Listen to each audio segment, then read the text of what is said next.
З музично-гістаричної композиції з уділом брестських артистів на головній сцені города почалася урочистість.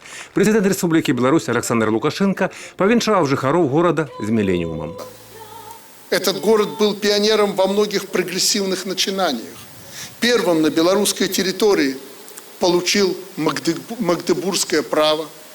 Здесь построили первую типографию, где была напечатана Брестская Библия.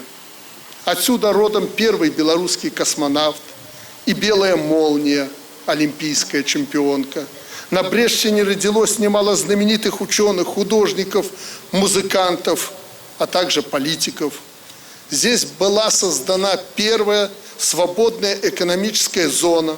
Она стала примером партнерского взаимодействия бизнеса и государства, примером успешной работы перспективных предприятий с высокой социальной ответственностью. Сегодня Брестщина является собой образец стабильного развития, от эффективного земледелия до высочайших технологий. І, звісно, не обійшлося без подарунків. Керівник держави вручив аутентичне видання Російської Біблії, яке було надруковано у Бресті у 1563 році.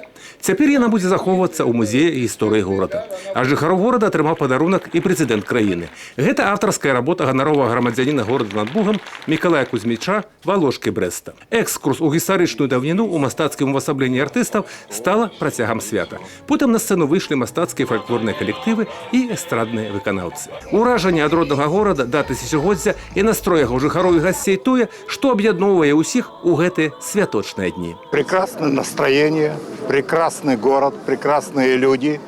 И вы знаете, вот утром встал, идешь по вот этим улицам прекрасным, красивым, видишь радостные улыбки. Ну, вообще это очень-очень такое приподнимает настроение. Ну, если брать мои личные впечатления, то самое, что не есть, шикарные впечатления от нашего красавца города. Поверьте, что я объехал всю Европу, Азию, Америку. Я однозначно говорю, что наш город стал таким же прекрасным городом, европейским городом на самом деле. Юрій Печур, Олександр Сівіцький, телерадіокомпанія «Брест».